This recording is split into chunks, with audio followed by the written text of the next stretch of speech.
Ay, que está torcido. Ok, la batalla del genuino discípulo. Esta es una predicación que requiere 100%, yo creo que unos 300% de atención, porque tiene demasiados detalles importantes. ¿Listo? Les suplico que nos esforcemos. Yo cuando termino de predicar acá, caigo como una piedra de lo cansado, y yo sé que ustedes también. El entendimiento que requiere la palabra es del 100, 200, 300%. Resulta que esta predicación de la batalla del genuino discípulo es muy profunda y muy relevante a cada uno de nosotros el día de hoy. El pasaje que acabamos de leer, mis amados hermanos, en Juan 20, versos 1 al 21, se desarrolla básicamente en 3 momentos puntuales e importantes. No recuerdo si estaban aquí en la pantalla, pero así están. Estos son los 3 momentos, mis amados hermanos, del pasaje, muy atentos. El primer momento que leímos es la resurrección de Cristo. Ese es el primer momento, la resurrección de Cristo. El segundo momento es la aparición de Cristo a María Magdalena después de que resucita. Y el tercer momento es la aparición de Cristo a los demás discípulos, a sus 11 discípulos. ¿Estamos de acuerdo? Amén. En ese orden de ideas vamos a irlos revisando punto a punto. El primer momento, escudriñando la resurrección de Cristo, esta primera parte nos deja ver detalles puntuales, pero escúcheme esto, vamos a ver detalles puntuales de la resurrección de Cristo, pero acompañando a Juan con los sinópticos, con los evangelios sinópticos para ver un mejor paisaje. ¿Listo? Juan nos deja ver una cara de la manzana, pero si acompañamos a Juan con los sinópticos vamos a ver toda la pieza completa. ¿Listo? De detalles importantes acerca de la resurrección de Cristo, el Mesías. Por ejemplo, mire el verso 1. Mire este detalle tan importante en su Biblia. Dice, el primer día de la semana. ¿Cuándo? Este pasaje es la razón, mis amados hermanos, este versículo, por la cual nosotros conmemoramos el día del Señor hoy, el primer día de la semana. Lo siento por los judaizantes, pero este es el primer día del Señor. En Juan capítulo 20, verso 1, es el primer día del Señor. ¿Por qué? Porque es el día que Dios escogió para revelarse a su pueblo. Fue el primer día después de la resurrección que Él en ese día se reúne con sus discípulos. Y es de día a día, desde muy entrada la mañana hasta la noche, como ya lo leímos. Ahora, note lo siguiente. En el versículo 1 dice que María Magdalena. ¿Qué María es? Acuérdense que hace 8 días la protagonista fue María, la mamá de Jesús, la madre biológica, la discípula. En esta oportunidad es la discípula, pero María Magdalena. Y dice acá el pasaje que fue de mañana siendo aún muy oscuro. Recuerde que en el calendario bíblico los días empiezan a las 6 de la tarde, más o menos. 5:30 de la tarde, más o menos también, dependiendo la caída del sol. Cuando hay ocaso, ahí inicia el día. Y dice aquí el pasaje que aún era oscuro, es decir, antes de las 5 de la mañana, vemos la devoción y el amor. Mire este detalle tan lindo, una devoción y un amor muy profundo de parte de María Magdalena. Si nota, mi amado hermano, que María, ahí vemos un carácter bonito en María. El carácter de una mujer con mucha devoción por el Señor, que se entrega a Cristo, y de hecho su primer pensamiento, aún antes de salir el sol, fue Cristo. ¿Sí nota ello? María Magdalena priorizaba a Cristo. Ella priorizó en su día, en su pensamiento, desde la regeneración. Eso para María era muy importante, poner a Cristo en primer lugar. Qué lindo, ¿no? Fue el primer pensamiento de ella allí. Del verso 2 al 8 vemos otra situación. Así como vimos en el verso 1 el carácter de María Magdalena, alguien que prioriza por amor a Cristo, también vemos rasgos del carácter de dos discípulos. ¿Quiénes son? Del 2 al 8 vemos a Simón Pedro y al discípulo amado que es Juan. También vemos situaciones muy particulares. Mire el 2 al 8, dice que corrió y fue... ¿Quiénes corrieron? Vea. Entonces corrió María, Simón, Pedro y al otro discípulo, ¿cierto? A Juan, y les dijo, se han llevado del sepulcro al Señor, no sabemos dónde lo han puesto. Y mire el carácter de estos dos discípulos, verso 3. Salieron Pedro y el otro discípulo, fueron al sepulcro, corrían los dos. ¿Quiénes corrían? Los dos, pero mire el carácter de cada uno.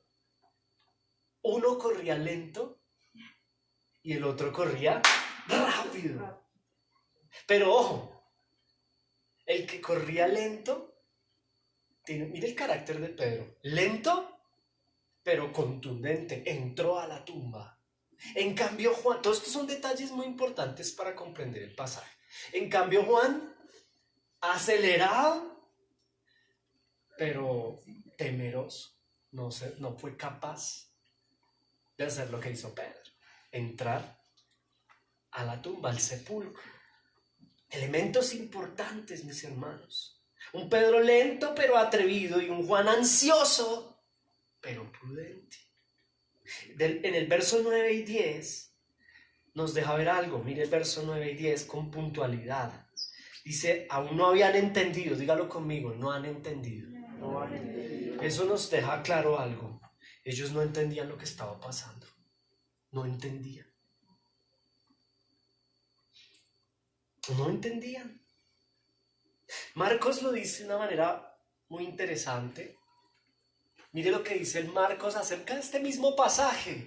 Marcos 16:9. Habiendo resucitado Jesús por la mañana, el primer día de la semana, apareció primeramente a María Magdalena, ¿cierto? ¿Estamos de acuerdo? De quien había echado 7 demonios. Él nos deja un dato adicional ahí.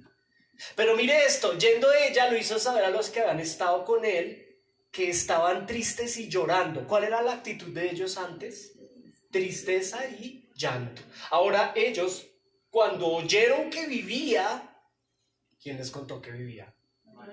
María. Y que había sido visto por ella. ¿Qué pasó con ellos?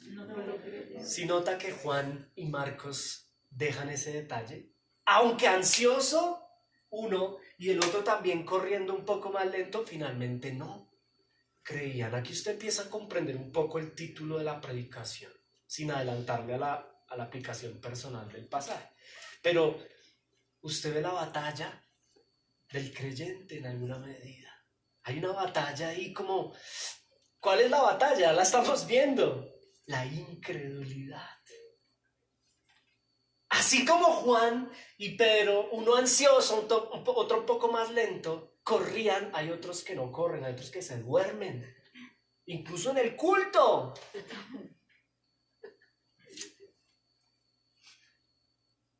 La batalla del cristiano.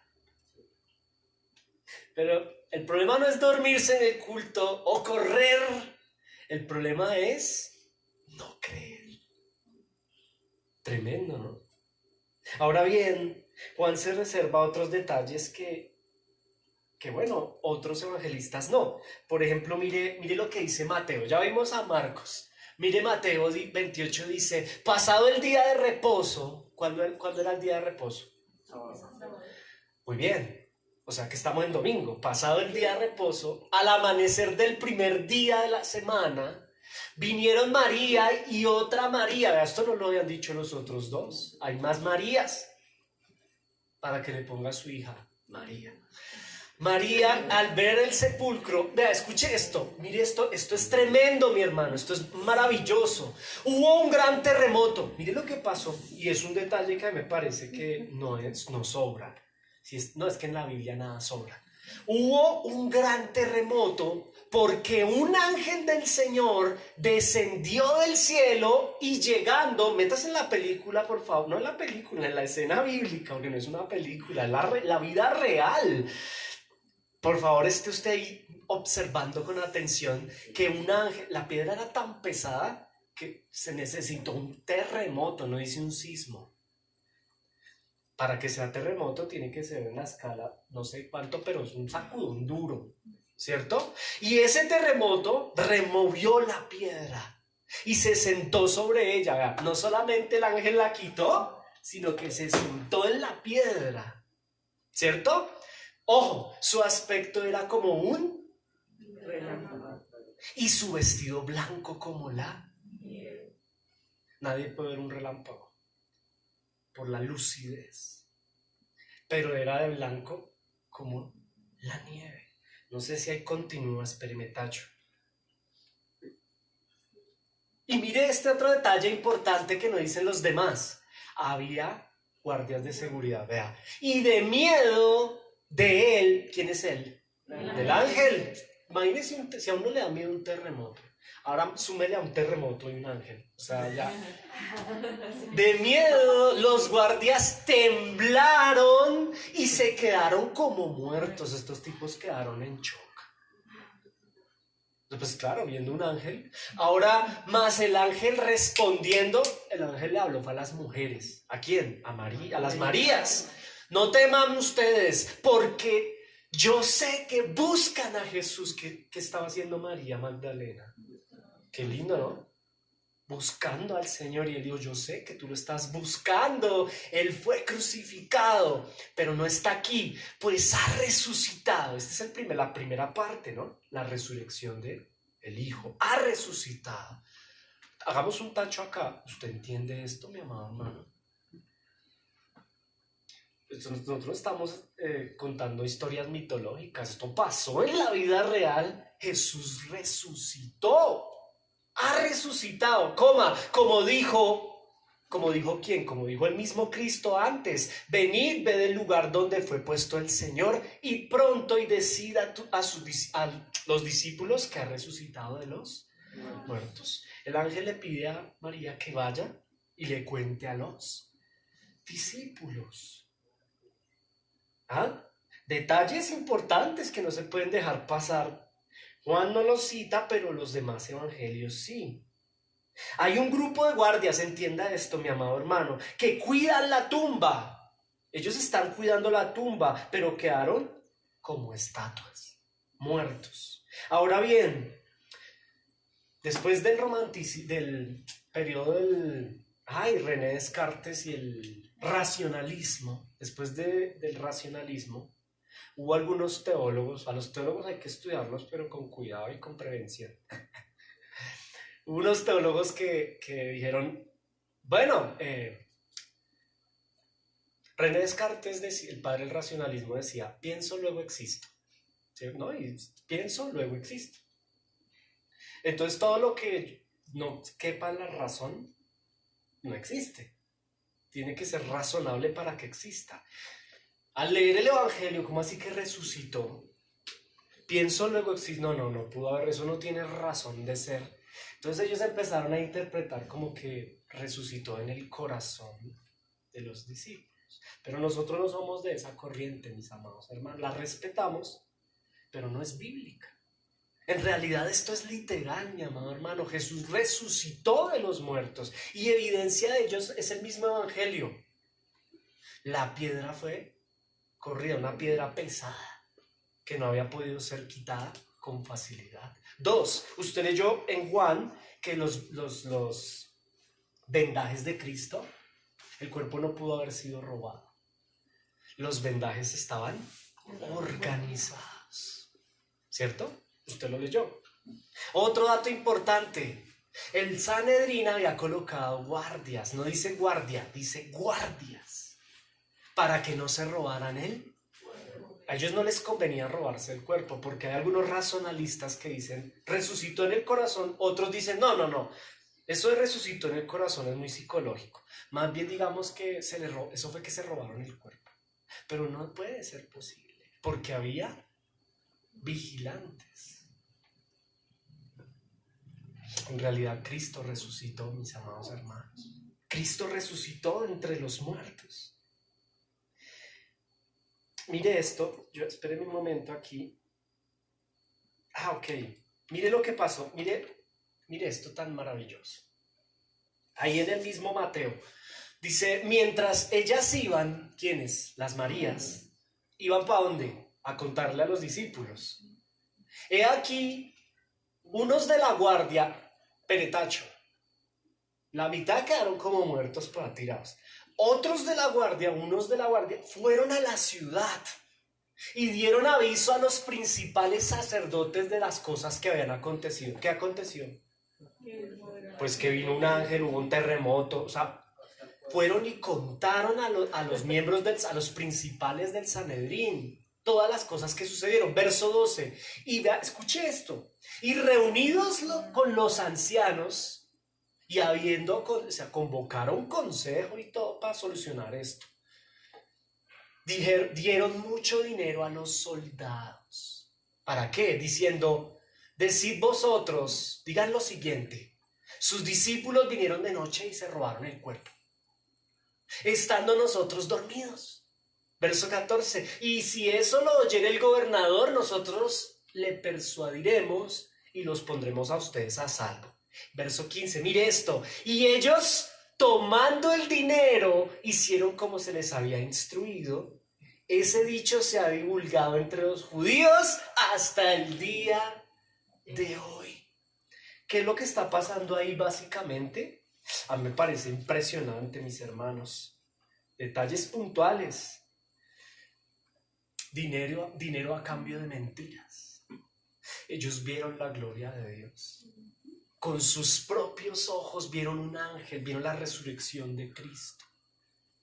Pero con todo ello, a pesar de ver la gloria de Dios, cambiaron la verdad por dinero. Es un Sanedrín corrupto y entenebrecido, desde sus líderes hasta sus soldados, viendo la gloria de Dios, no creen. Cambian a Cristo no por dinero, por mucho dinero. Se parece a los tiempos de hoy, ¿no? Un poco.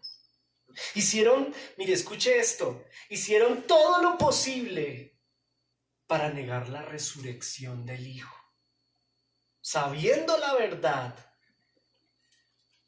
hicieron lo posible para negarlo. ¿Por qué el desespero del Sanedrín, mis hermanos? ¿Por qué el desespero del Sanedrín por negar la resurrección de Cristo? Pues hay varias razones.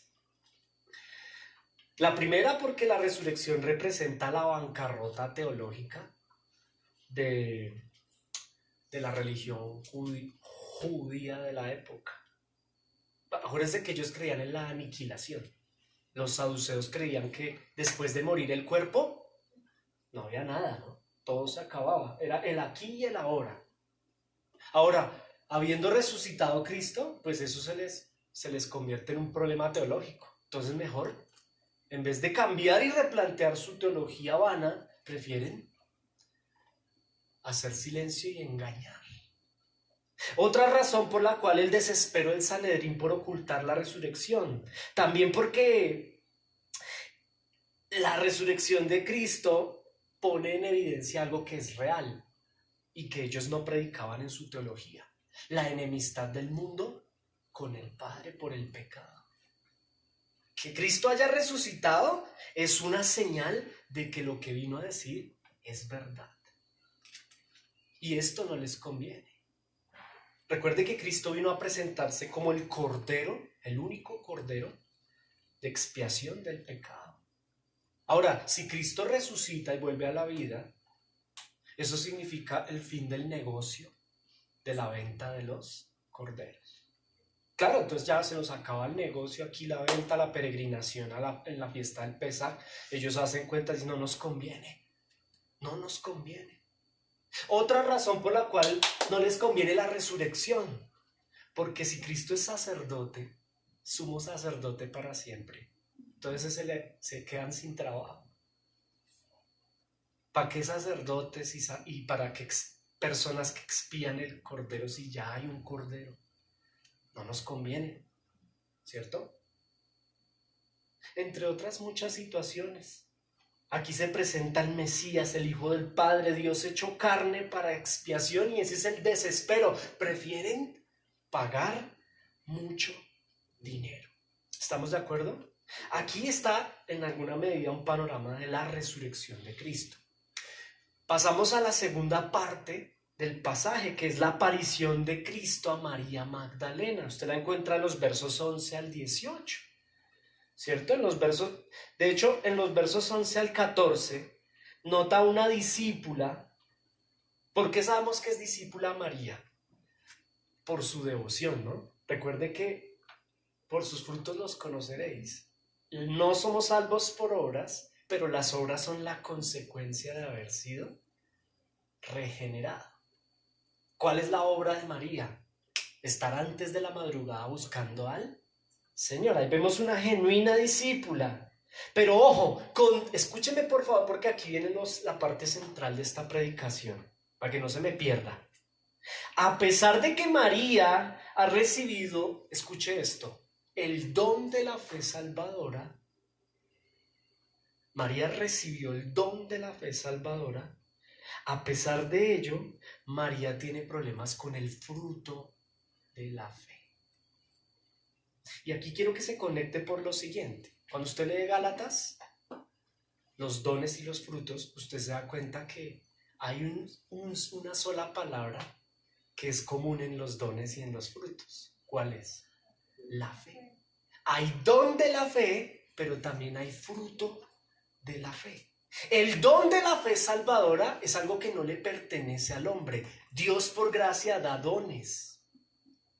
El fruto de la fe salvadora es un fruto del Espíritu Santo, pero el fruto del Espíritu, ¿cuál es la diferencia entre el don y el fruto? Que el don de la fe salvadora es ese don que, como dice la palabra salvadora, es el regalo de gracia que Dios nos da para que seamos salvos. En cambio, el fruto del Espíritu Santo de la fe se refiere a la confianza. ¿Ok? Voy a poner un ejemplo de lo que acabo de decir. Hoy juega la selección Colombia. Yo no le tengo fe. En realidad. Yo no le tengo, pero ¿de qué fe estoy hablando? No de la fe salvadora. Los dones son irrevocables. La fe salvadora no se pierde. ¿Por qué? Porque es un don de Dios. Y Dios no es hombre para que mienta. Cuando cantamos el himno, ¿cuál es el himno de la fe que cantamos? Hace 8 días lo cantábamos. No, se me olvidó. Bueno, hay un himno que cantamos que empieza básicamente diciendo que tengo problemas con mi fe. Es que, ay, Dios mío, ayúdame, Señor, a recordar esa canción. Es un himno maravilloso que cantamos hace 8 días 2 veces. Ayúdenme, porfa. 2 veces. Él me sostendrá. Muy bien, Mari, gracias. Si mi fe ha de caer, Él me sostendrá. ¿Qué fe cae? ¿Qué fe está cayendo? ¿El don o el fruto? El fruto. Ahí está diciendo, mi confianza a veces se cae. Pero no, la fe salvadora, como es un don y los dones son irrevocables, no se pierde. Es un regalo de Dios. Ahora, ¿por qué esta aclaración? Porque es lo que le está pasando a María. María recibió el don de la fe. Cuando usted recibe el don de la fe, ¿qué sucede? Eso se llama regeneración, nacer de nuevo. Y el Espíritu Santo viene a morar en ti. Ahora, consecuencia de que el Espíritu Santo mora en ti son los frutos del Espíritu. Y está la fe, la confianza. ¿Por qué les digo que yo no le tengo confianza a la selección? Tratando de explicarles el fruto del Espíritu Santo de la fe. María no pierde el don de la fe. María no perdió su salvación. María lo que está teniendo problemas y conflictos con el fruto del Espíritu Santo. ¿Por qué? Porque ella, a pesar de que ve a Dios, no lo reconoce. Léalo conmigo, por favor, en los versos 11 al 14 de Juan 20. Mire esto, María estaba afuera llorando. ¿Qué estaba haciendo? ¿Riéndose? Llorando. Junto al sepulcro, y mientras lloraba, se inclinó para mirar dentro del sepulcro. y vio a dos ángeles con vestiduras blancas que estaban sentados, uno a la cabecera, otro a los pies, donde el cuerpo de Jesús había sido puesto. Verso 13, le dijeron, o sea, habló con ángeles y todo, mujer, ¿por qué lloras? Les dijo, ay, se han llevado a mi Señor, no sé dónde lo han puesto. Cuando había dicho esto, se volvió y vio a Jesús que estaba allí, y mire esto, ¿qué pasó? No sabía que era Jesús. ¿Cómo así?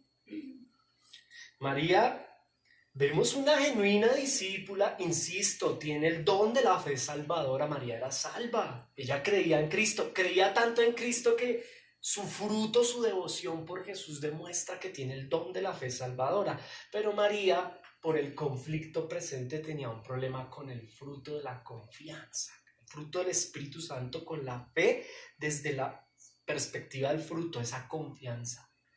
¿Frente a confiar en qué? En las previas palabras de Cristo. Él había anunciado que iba a resucitar. Y no solo le está pasando a María. Nadie puede decir aquí que Juan, el discípulo amado Pedro, no eran salvos. Ellos tenían el don de la salvación, el don de la fe salvadora, pero también tenían un problema, una batalla con el fruto del Espíritu Santo de la fe. Ahora, quiero que piensen lo siguiente, mi amado hermano. Deténgase aquí un momento y piense lo siguiente. María escucha a Jesús y ve a Jesús, pero ¿qué pasa con ella? No lo reconoce. No lo reconoce. No observa la realidad divina como es. ¿Por qué? Porque está inmersa en las aflicciones terrenales. Está llorando. Está tan metida en el tema terrenal y en la parte física y terrenal de la situación, tal vez por el llanto, tal vez las emociones en choque, tal vez la adversidad de ese momento, las lágrimas, de pronto ha llorado tanto que no puede. El caso es que no, sea la razón que sea, no le permitían ver lo que necesitaba ver. A Cristo, la presencia del Señor allí con ella, no lo veía. María tiene fe salvadora, sí, pero no ve a Jesús. El fruto de la confianza en la palabra de Jesús es una lucha para ella, como lo es para los discípulos. Pero mire lo maravilloso de este pasaje, verso 15 y 16. Mire lo que hace Jesús, tremendo, y lo hace con nosotros también. Jesús le dijo, mujer, ¿por qué lloras? ¿A quién buscas? Y ella pensando, mire lo que piensa, Dios mío, que era por allá otro, le dijo, ay, ¿dónde está el Señor? ¿Dónde? Lo tiene al frente. ¿Dónde lo has llevado? Y mire cómo Jesús le dice, tan lindo, mire, verso 16. Y te lo dice a ti, Jesús le dijo, María.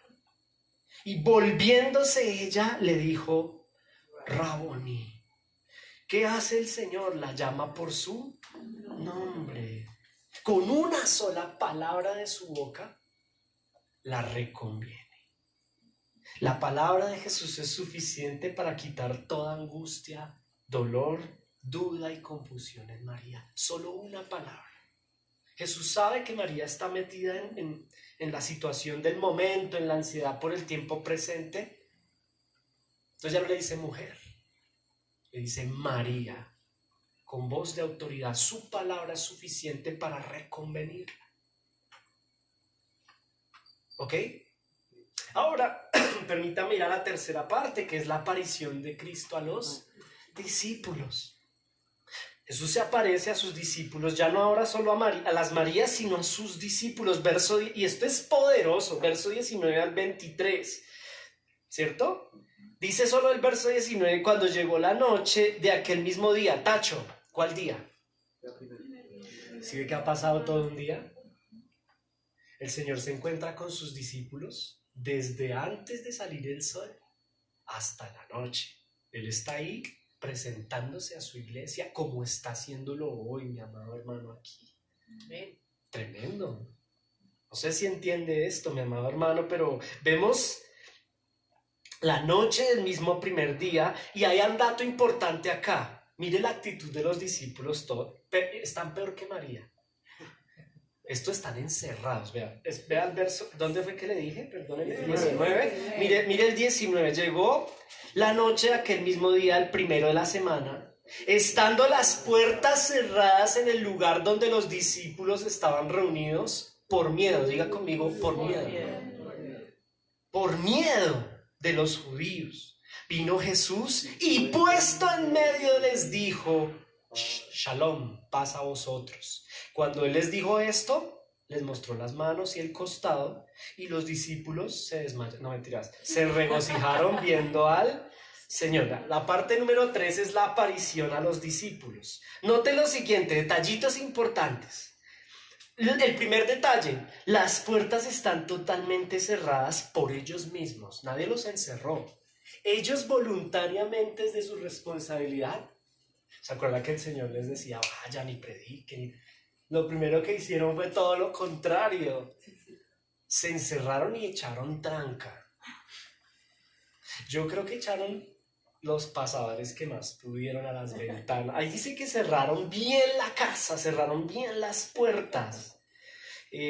Bueno, por precaución, por miedo a las autoridades. De pronto no sé qué hubiéramos hecho nosotros. Está peor, no sé. Ahora, ¿era una posibilidad de que fueran a buscarlos? Sí. Hagamos empatía. Hagámonos en los apóstoles. Claro, acaban de matar a Jesús. Era una posibilidad razonable que los judíos quisieran exterminar también a los seguidores. Entonces ellos tenían miedo y se encierran, ¿no? Ellos van, se encierran para no ser ejecutados. Pero aquí ocurre algo sorprendente, mi amado hermano, y usted lo lee en el pasaje. ¿Qué es lo sorprendente? Que no llega la policía del Sanedrín. Se presenta Cristo. Ahora, yo no sé si usted es detallista, pero yo sí. Si la puerta está cerrada. Mire que Jesús, dicen algunos liberalistas que él es un caballero. Y llama, no. Yo no veo a un caballero pegándole un patadón a Pablo que se caiga el caballo diciendo, oiga, ¿por qué me persigue? Ni tampoco veo aquí ¿quieres abrirme? No, ¿cuál quieres abrirme? De repente, mire, a mí no me pregunte, yo no tengo nada contra los racionalistas, pero yo le pregunto a un racionalista, ¿cómo con las puertas cerradas aparece Dios mismo? Y no aparece en una esquina. No golpea como si me das permiso, querido hombre, para entrar en tu corazón. No, ¿cuál permiso? Dios es soberano. Y no se hace en una esquina, se hace en medio de ellos. ¡Pum! Usted puede pensar en algún momento esa escena, lo impactante que pudiera ser para ellos. Es sorprendente, pero mire lo que hace el Señor. No les dice ¡bum! Les dice ¡shalom! Shalom significa paz. Paz a ustedes. ¿Por qué paz? Pues porque ellos están reatribulados. Vea, es que piense lo siguiente. Vea. Pedro, 3 años y medio, dejé mi carrera, dejé ser pescado, dejé todo por el Señor. Ya no está. O sea, el choque emocional, es toda una vida.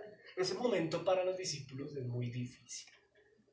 Aparte de todo, lo acabamos de ver, cómo se entrega por nosotros en la cruz, cosa terrible. Ellos lo vieron con sus ojos. Es insoportable, es muy difícil ver la ira del Padre sobre el Hijo.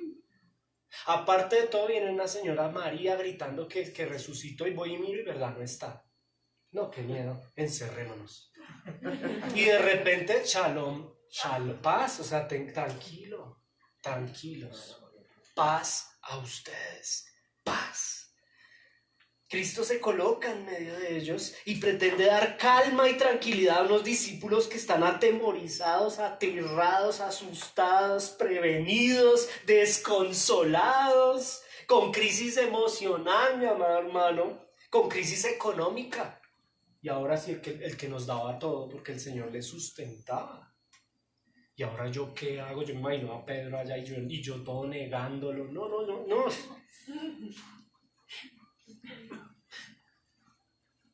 Paz.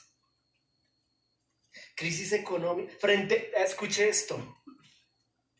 ¿Por qué shalom? Hay desconsuelo, crisis emocional, crisis económica, crisis frente al proyecto de vida de ellos. ¿Por qué?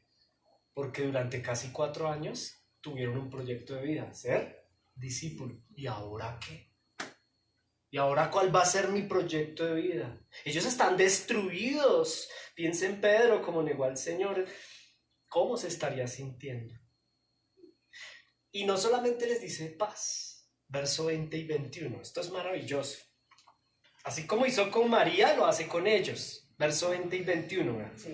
Espere, tacho. Ya lo vi. Dice, y cuando les dijo paz, luego ¿qué hizo? Les muestra las manos y el costado, y los discípulos se regocijan al verlo. Claro, él sabe, él conoce, él es Dios, conoce el corazón de todos, y él sabe que solo diciéndoles paz, ellos están más intranquilos. Entonces lo que hace es que les muestra las evidencias de quién es él. Aquí estoy yo, soy yo. Se presenta a ellos, les presenta su identidad, las llagas, las cicatrices. Lo que nos deja ver, mi amado hermano, que en la glorificación el cuerpo será el mismo. ¿Sí lo nota? ¿Sí ve que no es un cuerpo nuevo? Es el mismo cuerpo que fue torturado, el mismo cuerpo que recibió la ira del Padre.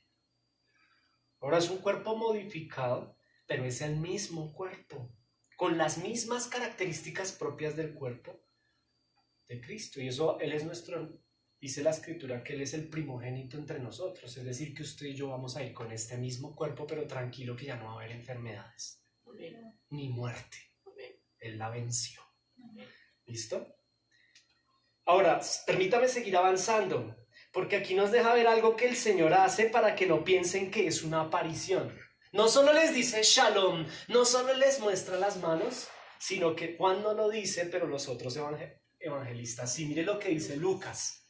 Mientras ellos aún hablaban de estas cosas, ¿usted qué cree que estaban hablando allá encerrados? ¿Del partido del Real Madrid contra el... no? ¿Qué? ¿De la novela o del reality de la noche antes? No. Ellos estaban hablando de qué, como pues de todo lo que acaba de suceder. María les acaba de decir que el Señor no está, ellos están asustados, ellos están encerrados, y mire lo que pasa, Jesús se pone en medio de ellos y les dice paz a vosotros, tal cual, ¿cierto? Entonces espantados, yo veo en Juan un carácter tremendo, ¿no? Juan es más, Lucas y la otra.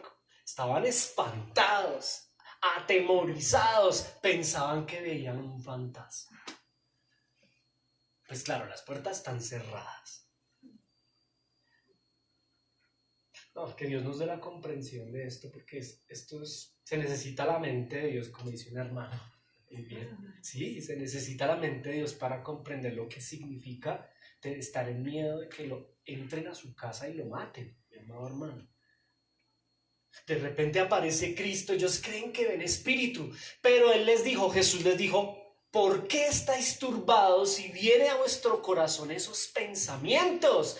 Miren mis manos y mis pies, que yo mismo soy. Toque, palpe y vea, porque un espíritu no tiene carne ni huesos. Como veis, yo tengo. Y mire, no solamente les dice eso, sino que continúa diciendo, les mostró las manos y los pies, y como todavía ellos de gozo como que no lo creían, la lucha, la batalla, no con el don, sino con el fruto del Espíritu Santo, no lo creían, y estaban maravillados, pero no lo creían. Les dijo, ¿tienen comida? No, esta sí ya la rompió. ¿Tienen comida? Entonces le dieron un pedazo de pescadito asado, ya cambie su dieta, ya no coma más basura, coma pescadito, y un panal de miel, y él lo tomó y comió delante de ellos. Mire lo que hace el Señor. ¿Para qué? Para que se den cuenta que no es ningún fantasma.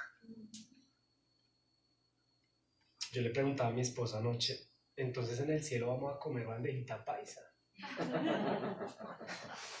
Bueno, no sé, no especulemos, pero bueno, comió un pez y un panal. Yo no me puedo imaginar a los 12 ahí. Bueno, los 12 no, en realidad hay 10, porque Tomás todavía no está. Y Judas. Están ahí ellos ahí como, está comiendo. Jesús no habla con la boca llena. Entonces él se toma su tiempo para comerse un pescado y usted sabe que comer pescado es demorado. En esos tiempos, en esos momentos, comiéndose un pescado ellos están pensando pues mil cosas. O sea, cumplió, volvió. Todo lo que advirtió que iba a hacer lo hizo. Aquí está en medio de nosotros. Tremendo, ¿no, mi amado hermano? Tremendo. Ahora, aquí viene la aplicación personal del pasaje. Ya lo expuse, ya expusimos el pasaje, ya lo compartimos. Pero esto tiene, por favor, esfuércese unos 20 minuticos más porque aquí viene la parte aplicativa a nuestra vida. La aplicación personal del pasaje a mi vida. Y la aplicación de este pasaje, mis amados hermanos, es nada más y nada menos que el título de la predicación: la batalla del genuino discípulo. ¿Cierto? Vemos a los discípulos en todo el pasaje, mis amados hermanos. Es que piensen lo siguiente. Tacho, espere, piensen lo siguiente. Piensen en esa casa allá en la ciudad de Jerusalén, cerrada con llave, con chapa. Jesús comiéndose un pescado y un panal de miel, chupándose los dedos de la miel, con las heridas en las manos. Ellos ahí mirándolo. Previamente, ellos vieron a Cristo levantar muertos, hacer milagros, señales y prodigios. Ahora lo están viendo aparecerse de repente y todo tranquilo comiendo con ellos. Con todo ello, mis amados hermanos, ellos batallaron con su fe. No lo creían. Y esa es la batalla de todos los verdaderos creyentes que hemos recibido el don de la fe salvadora. Pero luchamos con el fruto de la fe del Espíritu Santo. A pesar de ver la gloria de Dios en nuestras vidas, luchamos con la confianza al Señor. Es una batalla que todos tenemos, mis amados hermanos. De entrada, quiero que escuche lo siguiente, mi amado hermano. Recapitulemos hacia lo siguiente. Desde el primer versículo en Juan 20, usted ve que Juan corre pero no entra. ¿Cierto? ¿Se acuerdan? A la tumba. Y usted ve a Pedro lento, pero sí entra. ¿Sabe por qué Pedro estaba caminando lento? Eso no es porque él sea lento, en realidad ese lento tiene un propósito de ser.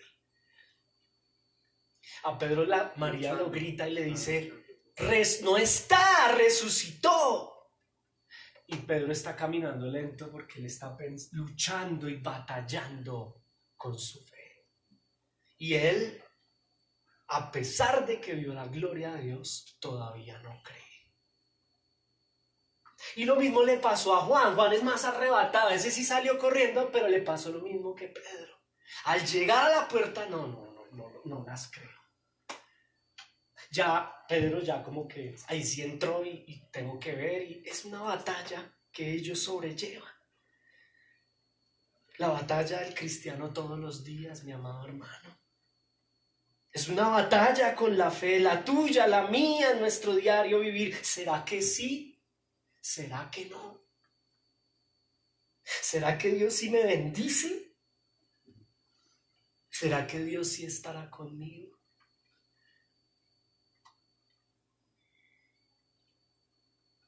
¿Y sabe algo, mi amado hermano? A veces se cree que la batalla del cristiano verdadero es contra el diablo. No. O es contra el mundo. Pero la batalla de estos hermanos nuestros era contra su propia mente. Y le cuento otro dato. La batalla del verdadero discípulo es con su propia mente, y hay un campo de batalla. Y es la misma mente. Ese es el campo de batalla, la propia mente. Ahora, hay una continua lucha en la mente de los genuinos discípulos, una batalla con la fe como fruto, no como don, ¿cierto? Pero escuche esto, mi amado hermano, es esa confianza que a veces perdemos, Es esa batalla de saber si yo sé que Él es Dios, yo sé que Él es el Salvador, yo sé que soy pecador y por Él soy salvo, pero lo que estoy dudando es no tal vez de mi Señor, sino de el respaldo de mi Señor aquí conmigo. ¿Será que sí está conmigo? Nos cuesta, mi amado hermano, y luchamos con la confianza. Esto es tremendo. La prueba, en alguna medida, la prueba que están viviendo estas personas, estos hermanos vivieron. Dice la Biblia que la prueba produce paciencia, fortalece la fe. Sin embargo, por causa de la caída y del pecado, hay corrupción en nosotros. Y por ello existe esa batalla entre la mente y la fe. Por eso existen esas luchas que tú tienes. Porque a pesar de que tú sabes que Dios es real, que te ama y que ha enviado a su Hijo a morir por ti en la cruz, tú y yo todos los días luchamos en nuestra confianza hacia Él. Ese es el diagnóstico de los discípulos esa noche, una batalla contra su propia mente, y es el diagnóstico de muchos de nosotros esta mañana aquí. ¿Sabes algo, mi amado hermano? Vivimos por gracia, por medio de la fe, ¿cierto? Pero también es verdad que por las dinámicas de la vida, de tipo terrenal, ¿no? Las pruebas que enfrentamos nos llevan a batallar en la mente. Luchamos, ¿cierto? Luchamos y batallamos en cuanto a creerle al Señor que Él está en medio de nosotros. Note lo siguiente, Jesucristo se presenta a ellos, ¿dónde? En medio de su vida. Y así lo hace hoy contigo y conmigo. Él no está allá como lejos, no, Él está en medio de tu vida, mi amado hermano. Lo que pasa, mi amado hermano, es que luchamos con nuestra fe, y a pesar de tenerlo ahí, no creemos. Sí, como Dios existe y Dios está, pero no, yo como que mejor lo hago a mi manera. Yo como que soluciono y echo candado, porque es que cerremos todo, familia, hagámoslo, porque Dios sí, pero ahí está la batalla. Batallamos en cuanto a creer que Dios está en medio de nosotros. No a un lado, permítame insistir, no en una esquina, no en la puerta afuera. No, Él está en medio de nosotros, en el centro de la adversidad, en la mitad donde Él es visible. ¿Por qué se hace en el centro? Para que lo vean. Ahí le gusta estar al Señor.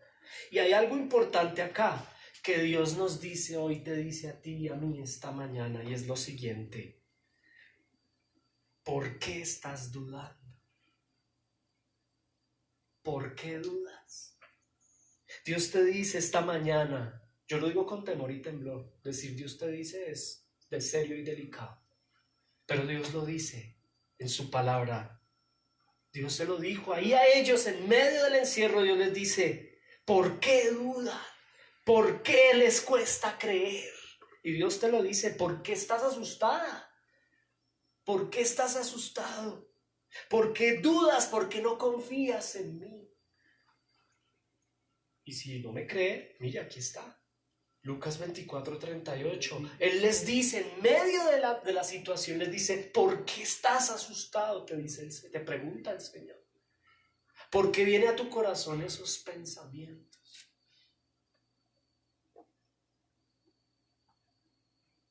Es que no voy a poder, Señor. Es que me van a matar, Señor. Es que no. Pero el Señor nos pregunta, ¿por qué piensas así? La prueba, la adversidad y la situación de ellos allí y la tuya, sea cual sea que estés sobrellevando, produjo ansiedad, temor e incredulidad. Ahora yo te pregunto de parte del Señor, ¿cuál es esa situación propia que te lleva a la incredulidad, a la ansiedad, al temor, a tener en tu corazón estos pensamientos? ¿Por qué crees que Dios se olvidó de ti? Eso te pregunta el Señor, ¿por qué estás turbado?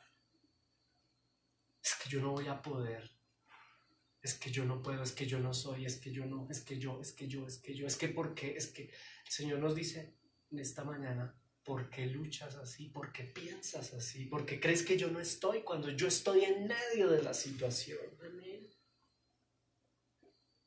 Y es que decimos todos, mi amado hermano, sí, pues yo creo en Cristo, yo sé que Él es mi Señor, mi Salvador, que es real, pero ocasionalmente estamos dudando de que Él se ocupe de nosotros de manera personal.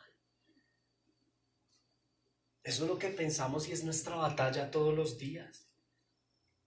Pero ¿sabes qué, mi amado hermano? No solamente se ocupa de ti, Él está en medio de tu vida, escúchame bien, en el centro de tu adversidad, Él está ahí, en la cama donde tú crees que no está, a donde estaba en la cabecera y a los pies estaban sentados los ángeles. Ahí ha estado el Señor, en la habitación. Y María no lo podía ver. Créelo, mi amado hermano. En la situación más particular y adversa, Él está allí. Créelo, por favor. Ese es el llamado aplicativo de este pasaje, mi amado hermano. A creer que Él está en medio de la situación. Permíteme ir avanzando y casi concluyendo. ¿Sabes algo, mi amado hermano? En esta mañana, el Señor continúa hablándonos. ¿Sabes qué representa el encierro de los discípulos? Esa es evidencia, ese encierro es evidencia de nuestro encierro como creyentes. Esa es evidencia de estar perdiendo la batalla. Esa es una evidencia de estar perdiendo la batalla, encerrarnos. Algunos de ustedes y yo nos podemos encerrar en el trabajo. Otros nos encerramos en nuestros miedos ante las circunstancias. Otros nos encerramos poniendo una barrera de comunicación. Hay personas que se encierran así, no le ponen chapa a las puertas, pero le ponen chapa a su comunicación. Y esos son señales de estar perdiendo la batalla. Otros nos encerramos poniendo una barrera en la interacción con los demás. Y entonces el hermano no habla con nadie. No contesta las llamadas, es una persona introvertida, puso candado. Y es un verdadero creyente, pero es un creyente asustado que lo que hace es poner barreras. Otros se encierran en sus propias emociones, se aíslan, se callan. Y esos, insisto, mi amado hermano, son evidencias de estar perdiendo la batalla. Nos encerramos cuando tenemos una doble vida. Entonces el domingo venimos y somos cristianos, pero entre semana hay un encierro. Hay como que dos vidas, una vida alterna a la otra. Esos son indicios de discípulos perdiendo la batalla. Lucas 24:43. Mire esto en la pantalla, por favor, léalo conmigo, mi amado hermano. Dice, y él tomó y comió delante de ellos, dice Lucas, y les dijo, estas son las palabras que os hablé estando aún con vosotros, que era necesario que se cumpliese todo lo que está escrito de mí en la ley de Moisés, en los profetas y en los salmos. Espere, Tacho, no, entendamos esto. Jesús está comiendo y después de que come dice que comió, les dice, ya los dejó pensar comiendo ese pescado. Luego les dice, esto que están viendo es lo que yo les había dicho que iba a hacer. Y ustedes se asustan y estoy cumpliendo. Además está escrito por los profetas y en los salmos. Y este es maravilloso. Lléveselo hoy. Esta es la cereza del postre, verso 45.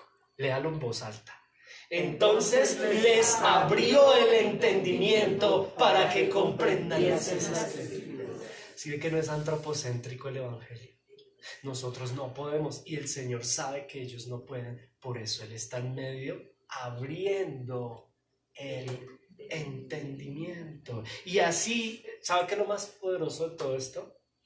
Lo más hermoso, que esto sucedió un domingo, hace más de 2000 años, y está sucediendo aquí otra vez.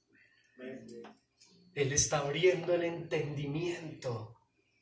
Usted, mi amado hermano, para que comprendamos las escrituras, que sus promesas son reales y que Él está en medio de ellos, que su compañía no se va. Pastor, pero es que yo soy tan chanda que usted no se imagina, yo no soy digno de Dios. Sí, es verdad, tú no eres digno de Dios, pero su gracia permanece. Amén. Hermano. Y hoy el Señor está trayendo gracia sobre cada uno de nosotros para que comprendamos que puedes haber hecho lo que hiciste esta semana, pero con todo ello, su gracia es mayor. Él no se aparta de ti. Él está en medio de ti, pero es que yo no lo merezco, pensaría Pedro. Sí, no lo mereces, pero Él está contigo. Él está en medio de nosotros. Hoy es día de entendimiento para... Esto es gracia, mi amado hermano. Pues, el que cree que es por obras, se siente lejos del cielo. Mire, yo te digo, no es por obras, es por gracia. Al Señor le dignó salvarte, y el que empezó la buena obra en nosotros la va a terminar, gústete o no te guste, porque Él te ama. Y el sacrificio de Cristo no es en vano, mis hermanos. Él está en medio de nosotros, trayendo entendimiento. Día de entendimiento hoy, domingo. A los que estamos dudando y luchando con un sentimiento de huerfandad. Yo quiero ser honesto acá. Hay personas que tienen sentimiento de huerfandad. Y el Señor te dice, no eres huérfana, no eres huérfano. Yo soy tu Padre. Y yo estoy en medio de mis hijos. Así eche tranca, mi amado hermano. Él está ahí, ayudándolos. No luchan solos. Su presencia está con nosotros. Dios nos habla claramente y nos dice, yo estoy en medio de ti, no dudes más.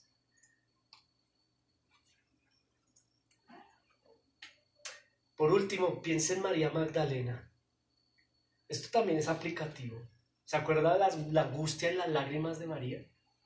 Esa angustia, esas lágrimas y ese dolor no le dejaban observar la gloria de Dios. Y a veces nos pasa. A veces por estar discúlpeme, por estar llorando, usted no se detiene a ver a Cristo. Entonces no llore tanto. Tranquilo. Séquese las lágrimas y abra los ojos. Esa es la aplicación de este pasaje. El Señor te dice, no, María, te llama por tu nombre. Y ese es un llamado de atención. María, no llore más. Acuérdese lo que yo le dije que le iba a dar. Aquí estoy. Yo no me he ido. El Señor te llama por tu nombre, mi amado hermano. No llores más. ¿Cierto? No estés más angustiado, angustiada.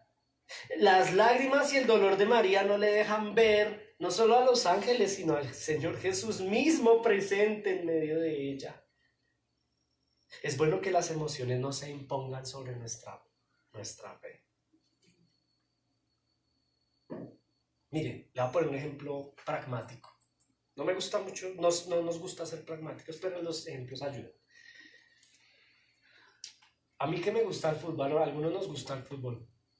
En la historia del fútbol el fútbol nos deja cosas interesantes, como dice Eduardo Galeano, el escritor que era muy amante del fútbol. Y es que el fútbol es una representación de la antropología del ser humano. Hay partidos de fútbol donde después de estar perdiendo 4-0, los jugadores tienen dos opciones.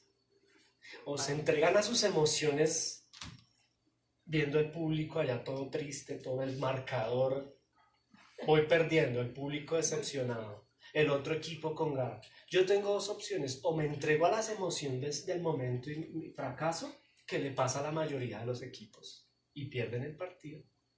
O hay algunos que por alguna razón dejan las emociones a un lado y se dedican a un objetivo y voltean el marcador. Y eso es lo que quiere el Señor con sus discípulos. Deje de llorar, María. Las emociones no se pueden imponer. Por eso volvemos al punto de la tesis de Miguel Núñez. Usted todo emocionalista y yo aquí trayéndole canciones para llorar. No, aquí venimos a entender la escritura. Él nos da entendimiento. Mire que dice el verso 45 que les abrió las emociones. No, les abrió el entendimiento, mi amado hermano, para que comprendamos las escrituras. Aquí hay una comprensión importante. La emotividad no tiene nada de malo tener emociones. El problema es el ismo. El emocionalismo, el poner las emociones por encima de la comprensión de la escritura. Y el Señor te ha prometido y Él cumplirá.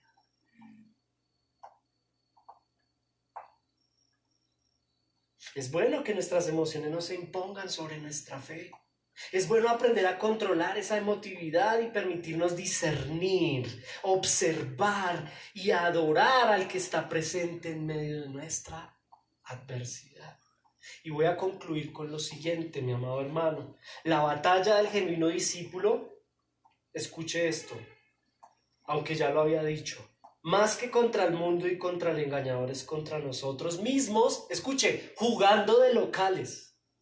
Usted está jugando de local en su propia mente. ¿Es nuestra mente nuestra mejor o nuestra peor aliada? Y escuche esto, a veces nosotros mismos nos encargamos de que este sea un campo de difícil tránsito.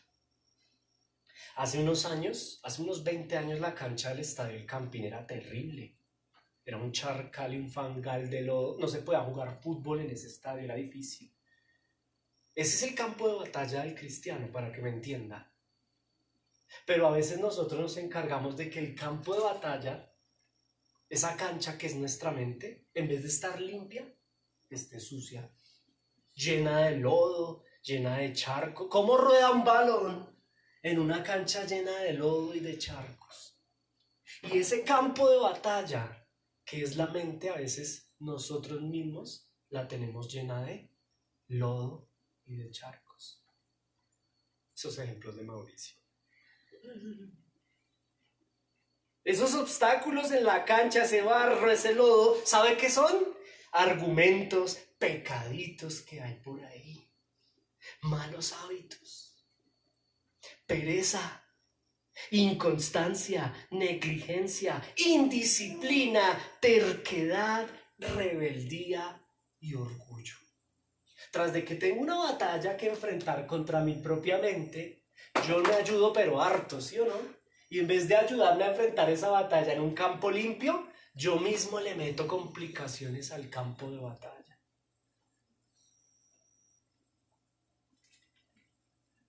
Y esto nos pone en desventaja a algunos, porque hay gente que es muy disciplinada y tiene una batalla que enfrentar, pero en un campo mucho más limpio. Pero hay otros que tenemos una cancha vuelta a nada. Hay que trabajar en esto, mi amado hermano.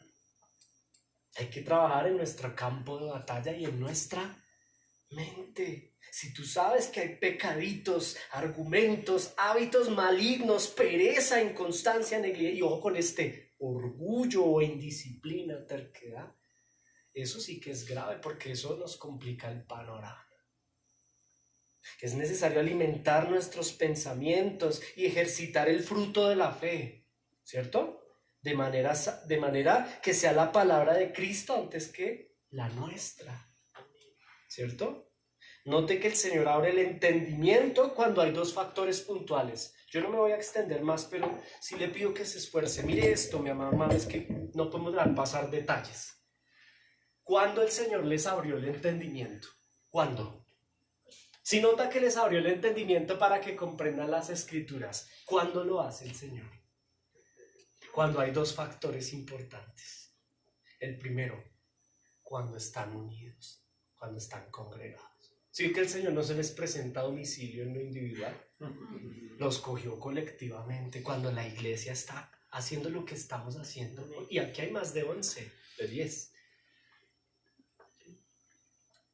El Señor abre el entendimiento de su iglesia cuando su iglesia está congregada.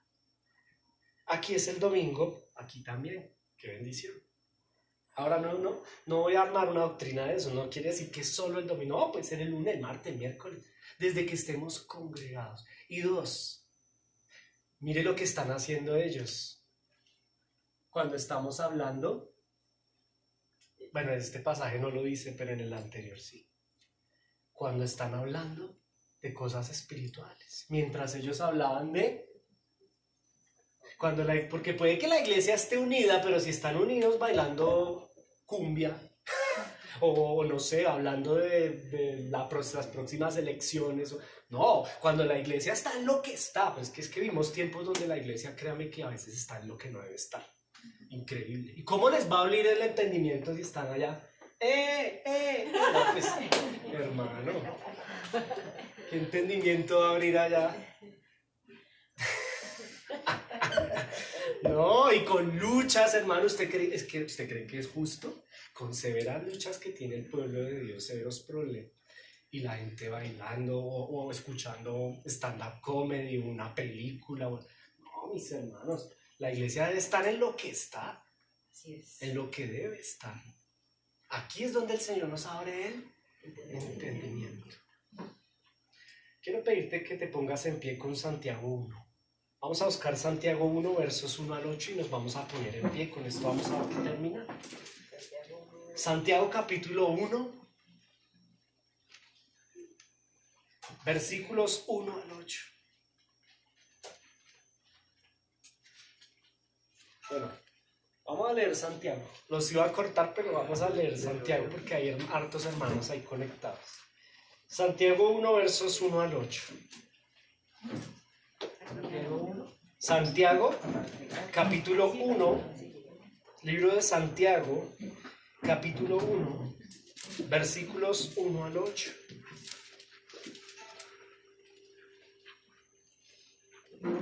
Ay, Señor, háblanos y ayúdanos. Oiga, ya no cabemos, ¿no? Yo siento que me van a... Edison, pero... Yo sé que me quiere, pero no me va a dar un beso, tranquilo. Mentiras, no molesta. Santiago 1, versículos 1 al 8. Y vamos a leerlo despacio y en voz, no gritando, no vamos a gritar, pero en voz alta. Por si alguien se está durmiendo, que... Listo, Santiago 1, versos 1 al 8. Dice la palabra del Señor.